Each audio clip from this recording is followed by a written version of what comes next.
Previous part explained that a demilitarized zone, or DMZ, is a buffer area between two warring countries where military forces cannot operate. It acts like an early warning system against aggression. But what if crossing that thin line meant inviting worldwide outrage and a new war? Imagine soldiers tensing, guns ready, as footsteps cross forbidden ground. This is no distant theory. North and South Korea live this daily nightmare. Their DMZ stretches a chilling 150 miles across rugged terrain. On August 23, South Korean troops fired warning shots as North Korean soldiers briefly stepped over their boundary, a flash of tension breaking the eerie silence. Though the intruders retreated, the episode reveals how fragile peace is inside these zones. Now, picture a DMZ far larger, stretching more than 9 times that length. Russia and Ukraine share a border of 1,426 miles. Enforcing such a vast buffer demands thousands of troops, ceaseless vigilance, and enormous resources. Then add Belarus into the mix, a shadowy staging ground that Vladimir Putin exploited in his first strike. Ukraine's border with Belarus runs another 673 miles, already lined with harsh barbed wire and defenses. Creating an effective DMZ here is no simple task. It means standing guard over more than 2,000 miles of tense frontier.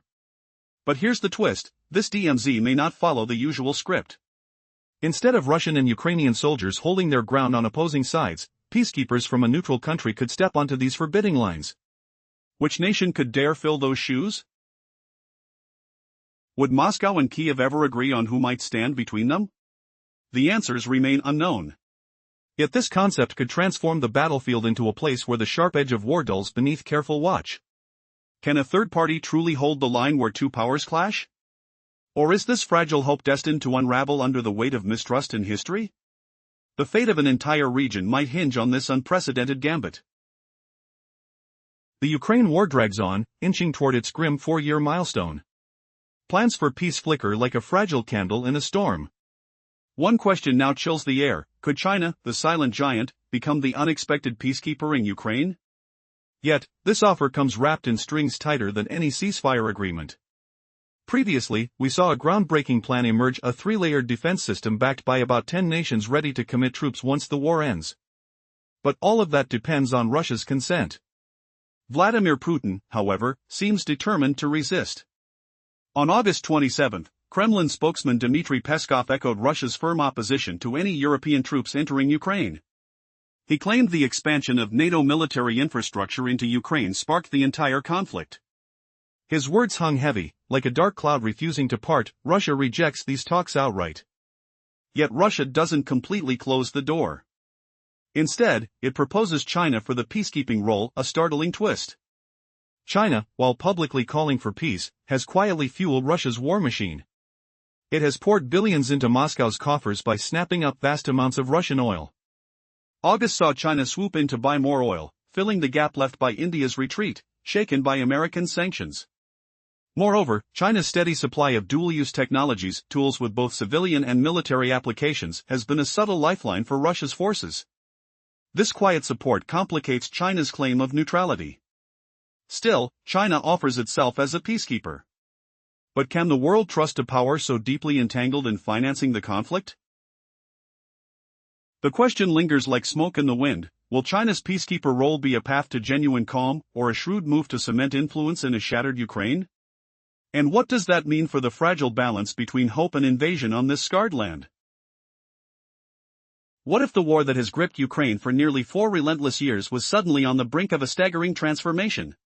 What if 10 nations, once cautious and distant, are now preparing to set foot on Ukrainian soil, not to conquer, but to defend? The sounds of tanks pounding and distant explosions still echo, yet behind the scenes, a tectonic shift simmers. After years of stalled ceasefires and Vladimir Putin's stubborn refusal to halt his brutal campaign, a new strategy emerges, one that could shatter his dreams of erasing Ukraine's sovereignty forever. The conflict has dragged on with neither side yielding. Putin believes he is close to victory, unwilling to accept anything less than Ukraine's complete submission. Meanwhile, Ukraine's defenders have struck deep into Russian lands, delivering blows that echo with defiance. But a fresh hope now glimmers. On August 27, reports surfaced that a coalition of about 10 nations, known as the Coalition of the Willing, is ready to send troops into Ukraine. This marks a historic reversal.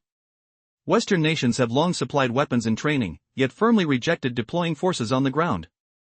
Now, a bold plan is crafted, aiming to crush Putin's ambitions at their root. This plan, still under intense discussion among Ukraine's Western allies, revolves around a three-layered shield of defense. Its goal? To ensure no repeat of the shocking invasion unleashed in February 2022. The first layer is familiar yet intimidating, the establishment of a demilitarized zone. Such a zone, as defined by the International Committee of the Red Cross, is a strip of land set aside between warring countries, forbidden from military occupation. Think of it as a charged no man's land, a buffer designed not only to separate armies but to warn if aggression brews again. But this raises urgent questions: how vast could such a zone be on the Ukraine-Russia border, stretching over 1,400 miles? Could peacekeepers hold the line against escalating tensions? And what would this buffer mean for the volatile front lines that have become etched into the earth like a grim scar? The stage is set. A moment hangs heavy in the air. Will this new defense line be the fragile calm before an even fiercer storm? The previous part revealed the looming presence of a third defense layer, the deployment of troops from around 10 nations deep inside Ukraine, supported logistically by the United States. This shift could transform the battlefield forever, fusing foreign boots with Ukrainian resilience to block any renewed Russian aggression. But what if this new deployment is not just a military move, but a silent game-changer that pulls NATO closer into the heart of Ukraine without Ukraine ever formally joining the alliance? Picture this: British Eurofighter Typhoons slicing through the grey skies, while a brigade up to 5,000 soldiers sets boots firmly on Ukrainian soil.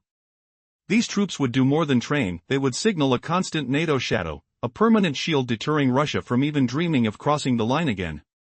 Listen closely. The distant rumble of aircraft, the crunch of boots on frosty earth, this presence could be Europe's quiet roar against Putin's ambitions.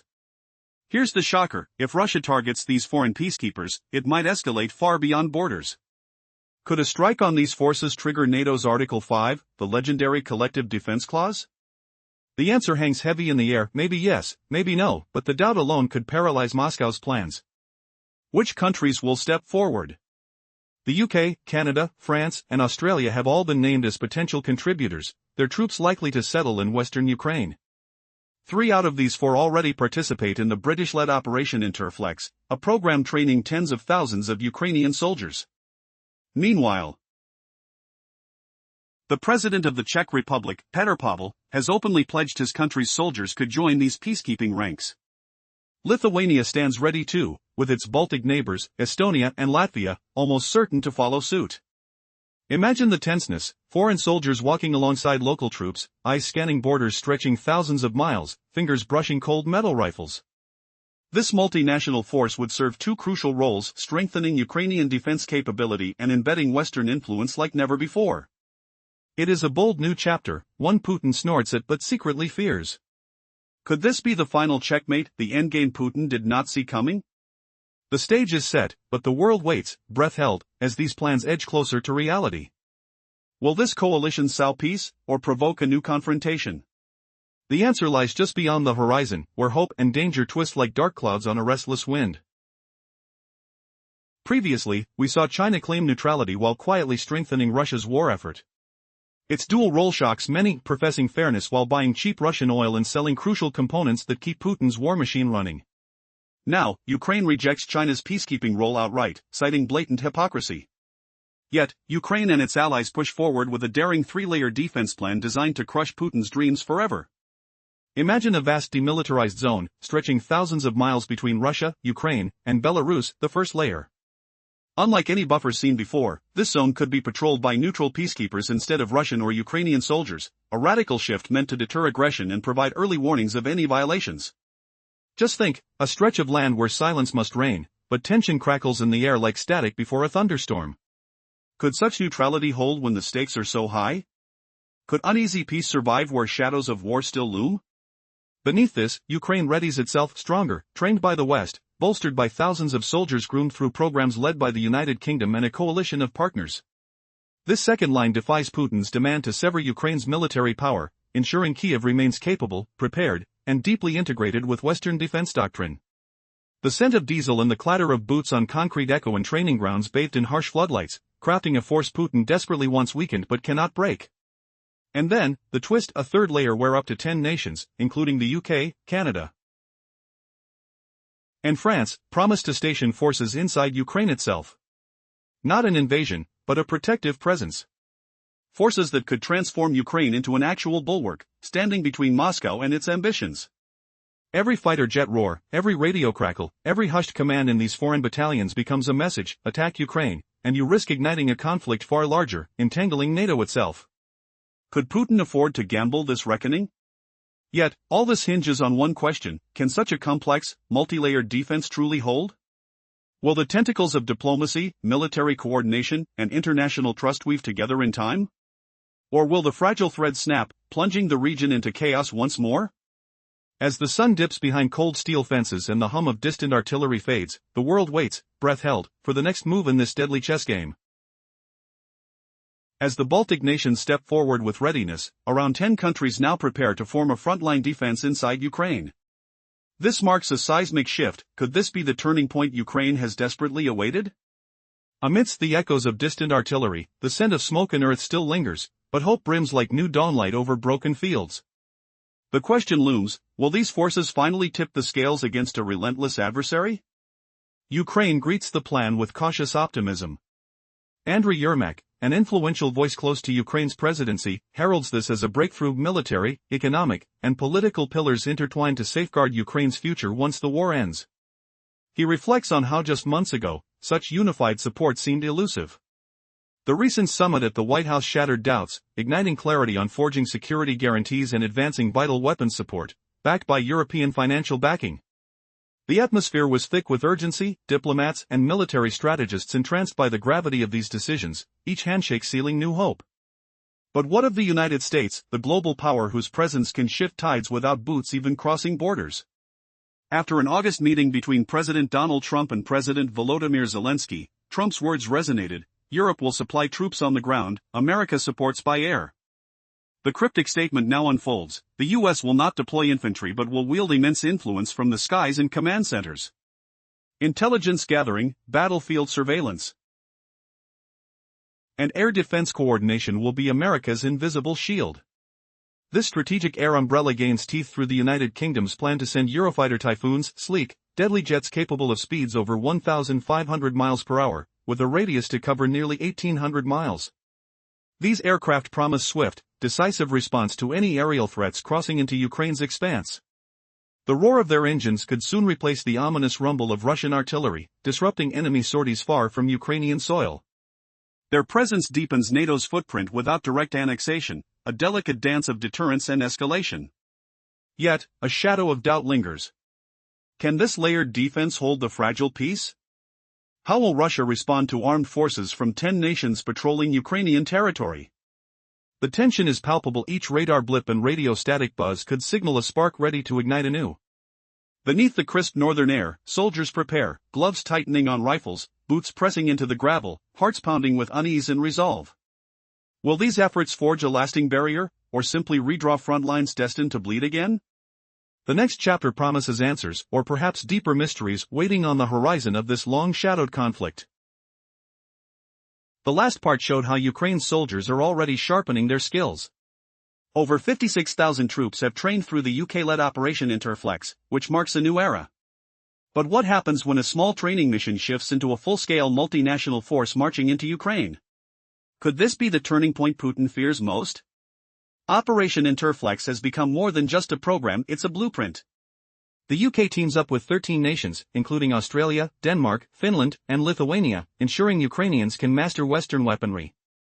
This training is not a temporary bandage, it's set to grow into something far bigger, possibly a full academy that immerses Ukraine's forces in NATO's battle methods.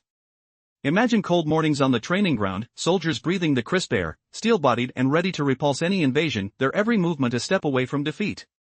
Picture Putin watching from afar, frustration cracking the surface of his usual composure as NATO's shadow creeps deeper into Ukraine's military soul. His demands for demilitarization crushed, replaced by an alliance eager to forge a strong, modernized force. Russia wanted a weakened Ukraine; instead, they face a formidable defender reborn. The first two defense layers act like a shield, a demilitarized zone providing early warnings, backed by well-trained Ukrainian forces ready to strike back. But the real shock lies ahead, the third layer. Here, 10 countries stand ready to send troops onto Ukrainian soil itself. An invasion, yes, but not the one you expect. According to Euro-Miden press, This deployment involves European forces moving deeper inside Ukraine, supplied by the United States. The UK is poised to lead, hinting at sending not only advanced fighter jets like the Eurofighter Typhoon but also up to 5,000 soldiers. These troops have dual roles, training the Ukrainian army further and anchoring a Western military presence on the front line. Imagine the roar of engines, the clatter of boots on earth, the sharp scent of fuel and dust as foreign forces settle in. Their presence could be a silent but deadly deterrent, each soldier a message to Moscow. Any push beyond this line risks triggering a much larger conflict. But will this layered plan hold, or will it ignite new flames? How will Putin respond to Western boots on the ground?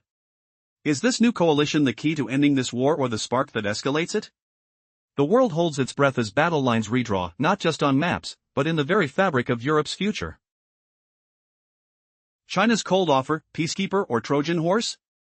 Previous reports revealed China's quiet backing of Russia through dual-use technology sales. Now, an unexpected move clouds the horizon. On August 23, German media mentioned China's readiness to send troops into Ukraine, but there's a catch. China insists on a United Nations mandate. Why the conditions? Is this a mask for something darker? Imagine soldiers stepping into a war-torn land, their boots stirring dust heavy with tension. The murmur of desperate whispers, the sharp scent of earth scorched by conflict. What if these forces aren't just peacekeepers, but silent operatives threading secrets for Moscow? Under a UN banner, China would gain legitimacy, a golden ticket to deploy forces on European soil. This move could embed China deeper into Western geopolitics, hidden beneath the guise of neutrality. Yet, Russia would welcome such a presence with open arms. Could Chinese troops be Russia's secret eyes and ears inside Ukraine? A ticking time bomb of intelligence, waiting to unravel Ukraine's defenses. But Ukraine's leader refuses to allow this shadow alliance. President Zelensky bluntly rejected any Chinese role in peacekeeping. His sharp voice echoes defiance. China aided Russia by flooding drone technology markets, subtly arming an aggressor. Chinese Foreign Ministry spokesman Mao Ning remains unshaken. We have acted openly, with fairness, Mao declared. Yet, Ukraine's skepticism echoes louder than diplomatic words. If China's peacekeeping boots ever cross Ukraine's soil, will they really stand for peace or parade as wolves in sheep's clothing? Could this fragile negotiation be the creepiest corner of the war yet? What risks lurk behind China's seemingly benign offer? The stakes are rising, and the next move could change everything. The Ukraine war continues to spiral into a vortex of destruction and despair, approaching its fourth year with little hope for resolution. Vladimir Putin revels in his calculated aggression, convinced that he is winning even as his actions draw the world closer to a decisive clash. While the Ukrainian forces bravely defend their homeland, inflicting significant damage on Russian territory, an unexpected twist emerges amidst the fog of war. Picture this: 10 nations poised to invade Ukraine, but hold your breath, it might not be the doom it appears to be. This could pave the way for a new dawn in Ukraine's fight for sovereignty. Recent reports reveal that approximately 10 countries, part of the coalition of the willing, are gearing up to send troops into Ukraine. This is a striking shift from previous policies that restricted support to weapon supplies and training, leaving boots off the ground. Imagine the astonishment in the Kremlin as this coalition strategizes to snuff out Putin's ambitions of Ukrainian subjugation. How could these countries harmonize their efforts to create a robust post-war security architecture? Amid the clamor for a ceasefire, Ukraine's Western allies are charting a new course, one that could install a multi-layered defense system designed to prevent another invasion like the devastating one in 2022. The first layer? A demilitarized zone, only this one will stretch far more extensively than its Korean counterpart. Envision a vast stretch of land bordered by peacekeepers from nations yet to be determined. Could this neutral buffer create the opening necessary for lasting peace? Or will it stoke the embers of conflict further? Now, brace yourself, the second layer bolsters Ukraine's defense with a military force that is not only well-trained but also steeped in NATO strategies. This stands in sharp contrast to Putin's demand for demilitarization, a request vehemently turned down by Ukraine. What if this new arrangement ultimately transforms Ukraine into an impenetrable fortress, shattering Putin's dreams of dominance? The West's commitment to training and supporting Ukrainian forces could ignite gendered conversations about power structures in Eastern Europe. The third layer injects urgency into the narrative, the deployment of troops by various countries, including the United Kingdom. The proposal involves an imposing presence in Ukraine to deter further Russian aggression. But here's the twist: if these peacekeepers meet misfortune at the hands of Russian forces, does that not summon the specter of NATO's Article 5? Might this unprecedented deployment evolve into an involuntary pact of protection that could change the regional calculus forever? The looming specter of such military integration stirs a mix of hope and trepidation. As nations prepare, a daunting caveat remains: this ambitious plan hinges on the successful conclusion of the Ukraine war. Will diplomacy finally prevail over conflict, or will the fires of war continue to blaze, fueled by one man's misplaced ambition? The world watches with bated breath as Ukraine stands firm against the relentless tide of aggression. In a conflict that now stretches dangerously close to 4 years, hopes for peace seem like a distant dream. As Vladimir Putin clings to the notion of victory, Ukraine fights, not just for survival, but for its very sovereignty. The stakes have never been higher, but an unexpected twist has emerged. 10 nations might soon tread the grounds of Ukraine, but not as invaders. Could these forces be the allies Ukraine desperately needs? Previous talks of peace have faltered, leaving the battlefield riddled with uncertainty. Enter the coalition of the willing, a group of nations eager to support Ukraine in its defense. August 27 marked a groundbreaking report that countries once hesitant to deploy troops are considering crossing into Ukraine with a shared purpose. This seismic shift from merely supplying weapons to potentially sending soldiers represents a bold new chapter in this war. The first line of defense hinges on establishing a demilitarized zone, DMZ, between Ukraine and Russia. A buffer zone could serve as both a precaution and an early warning system against attacks. Envision a vast landscape, dotted with soldiers, stretching over 1,426 miles from Ukraine to Russia, where tensions could erupt in an instant. But imagine it instead patrolled by neutral peacekeepers, a truly innovative strategy. What happens if neither side can agree on who mans this crucial border? While the DMZ aims to freeze the front lines, the second layer of defense introduces Ukraine's armed forces. Bolstered by training from NATO. Ukraine's military, now more robust and Western-aligned, stands as a rebuke to Putin's demand for demilitarization. Can Ukraine maintain a well-equipped army in the face of a regime determined to undermine its power? The answer will define the future. The stakes are colossal. An operation dubbed Interflex has shaped this new force, training over 56,000 Ukrainian soldiers. As these warriors stand ready, is Putin prepared for the ramifications? With support solidifying, Ukraine's commitment to its military is clear: there will be no retreat. And then comes the most audacious layer, the intervention of 10 nations, ready to defend Ukraine more fiercely than ever before. Imagine European forces, with logistical might flowing from the United States, stationed alongside their Ukrainian allies. The United Kingdom has already hinted at deploying troops and advanced aircraft into the region. But here's the curious question: if conflict ignites again, could the presence of these allied forces ignite a broader response that even Russia would fear? As alliances strengthen and strategies unfold, the unforgiving reality looms. Ukraine's future hinges on collaboration amidst chaos. Will the coalition of the willing succeed in turning the tide, or will it play into Russia's hands? Time is running out, and with it, the hope for a lasting peace hangs in the balance as tensions escalate to a fever pitch. The fight to secure Ukraine's future is louder than ever. Following the endless deadlock over peace, a stunning new strategy is emerging: a three-layered defense that could shatter Vladimir Putin's grim ambitions. But can this bold plan truly trap Russia in a tightening net? Or will the shadows of betrayal and unexpected alliances doom Ukraine once more? The first layer is a vast no-man's land, a demilitarized zone stretching thousands of miles along Ukraine's borders with Russia and Belarus. Not just any buffer, this zone would be monitored by neutral international peacekeepers, soldiers from outside both sides, standing watch like sentinels in a tense, silent standoff that echoes the fraught Korean peninsula. Imagine the cold wind whisking through barbed wire, heavy with the scent of smoke and soil, an invisible razor's edge between war and fragile calm. But who will agree to this neutrality? Russia's invader and Ukraine's defender must find common ground, or this layer could shatter before it starts. The second layer lands right in Ukraine's heart, a robust, trained, Western-armed military force, standing tall where Moscow demanded collapse. Refusing to surrender its defenses, Ukraine's soldiers are being forged into a new steel, the backbone against any future onslaught. The clang of drills, the sharp whistle of commanders, the grit underfoot, all signs of a nation refusing to bow. Yet Putin's nightmare grows here. A demilitarized Ukraine was his expressed goal, but now, a well-armed, battle-ready force strengthened by NATO's training sits glaring in his path. The third layer? The real showstopper. 10 nations ready to send troops into Ukraine, on European soil, with the backing of the United States. Led by the United Kingdom, this coalition would embed foreign forces inside Ukraine not as conquerors, but as guardians. The roar of aircraft overhead, the steady hum of logistics convoys, the soundscape of an alliance deeper than any before. A presence so powerful it could deter Russia through sheer probability of consequence. Now, here's the twist few expected. China, cloaked in diplomacy and insisting on a role as a peacekeeper, lurks in the wings.